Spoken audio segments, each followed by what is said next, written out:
What's going on, guys? Welcome to today's video. Jaramillo here. I hope you guys are all having an awesome day, and I want to thank you again for checking out the video. Now, today's topic is going to be really important considering what time of the year it is, okay? So, it's approaching the fall and it's approaching the winter, so a lot of people are going to look to, put on a little bit more body fat than normal and bulk up during the winter, alright? Now, this is a common problem for a lot of college students because a lot of college students think the dirty bulk is the way to go. But I'm here to tell you today that it's probably not what you guys want to do, okay? And I'm going to tell you guys why I prefer the lean bulk instead of dirty bulk, okay? Now, let's get started with the video, alright? To let you guys know what each is, a lean bulk is basically when you're in a caloric surplus, but you're in low of a surplus, so that means that you're only a couple hundred calories over maintenance level, so that you limit the amount of body fat that you're putting on, okay? But you're still growing lean muscle mass, hence why it's called the lean bulk, okay? Now, a dirty bulk is practically, it's known for pretty much eating everything in sight.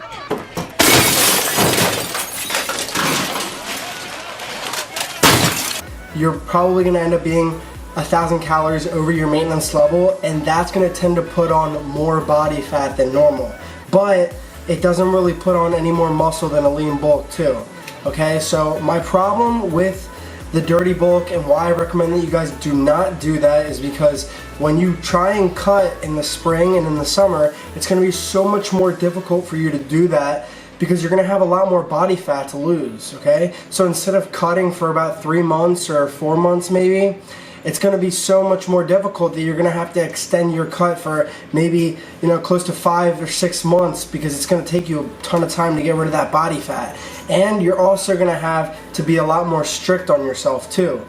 Whereas if you do a lean bulk, you're going to have less body fat, so it's going to be a little bit easier for you to get that off, and then so you can see your abs and everything like that, so you can become more vascular. And for those of you guys who really don't know what bulking is, pretty much it's when you up your calories so you're above maintenance level, okay? Now, dirty bulking and lean bulking both have different caloric surpluses, which I talked about a little bit before.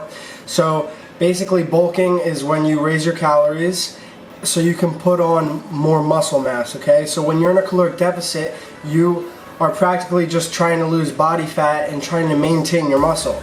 But when you're in a caloric surplus, aka bulking, you're going to put on muscle mass. Now, the thing that you guys should know about doing both of these is that you have to increase your calories regardless, okay?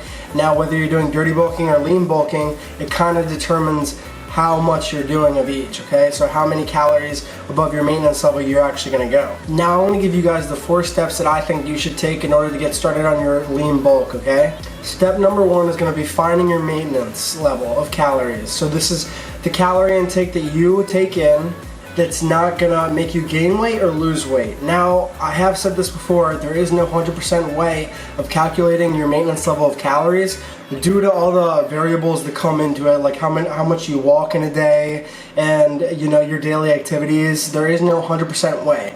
But if you take your body weight and multiply it by 15, you should get a rough estimate of what your maintenance level is. In my previous video, I talked about reverse dieting. If you're coming off of a if you're coming off It's about to get all stupid up in here! If you're coming off of a diet where you're in a really big caloric deficit, you're going to want to do a reverse diet first before you start doing your lean bulk. Now, the second step is going to be to find your caloric surplus, okay? Now, for lean bulking, you're going to want to go 200 to 300 calories above your maintenance level. Now, why are you going to go only 200 to 300, okay? That is because in order to grow muscle, you need to be in a caloric surplus, okay? So you are doing that by increasing your calories 200 to 300 over your maintenance level, okay? Now, if you go above 300, then you are more likely to gain more body fat in the process, and it might end up turning into a dirty bulk. Now, that is basically the only difference between a lean bulk and a dirty bulk. The fact that you have to really monitor your calories while you're bulking.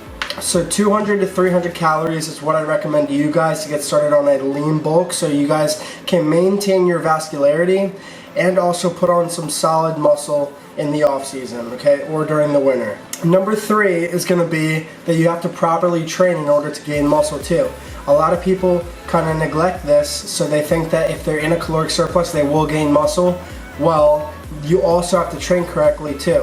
What I can say to you guys to help you guys get started on that is you want to arrange your split to hit each muscle group at least 2 times a week, and that's going to allow enough frequency for your muscles to actually grow. Is probably the part that a lot of you guys aren't going to want to do, and it's the cardio, okay? Now this is a lean bulk, so you're going to be in a caloric surplus. You might put on a little bit of body fat, but that is completely normal, okay? I feel like a lot of social media people kind of hide the fact that you get, you know, fluffy, you get a little bit chubby in the off season or when you're bulking, because they post pictures year round of them shredded. Okay? Yeah, so like I said before, social media does have, you know, a big problem with persuading people that you can be chiseled year round.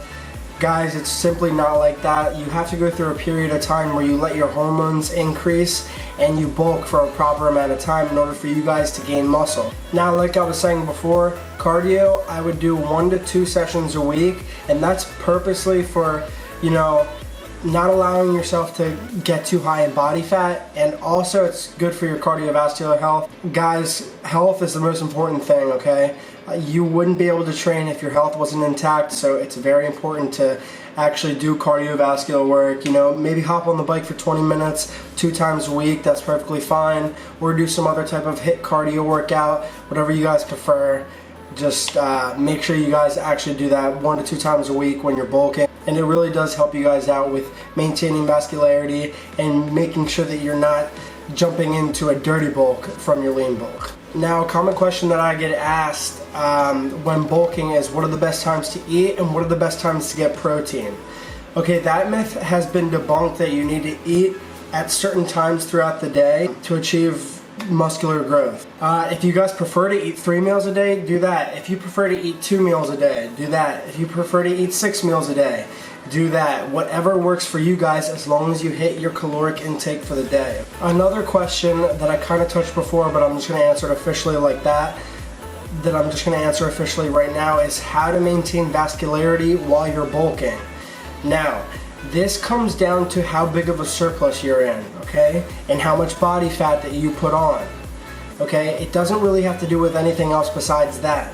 When you bulk, you will put on a little bit more body fat, but if you guys bulk 300 calories or above, you're gonna put on more body fat than if you do only 200 to 300 calories above your maintenance level.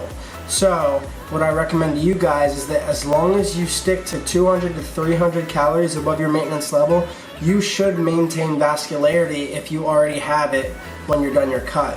That's it, guys. I hope that made perfect sense for you guys. This is how I approach my bulking. I always do a lean bulk mainly because I don't want that excess body fat in the off season.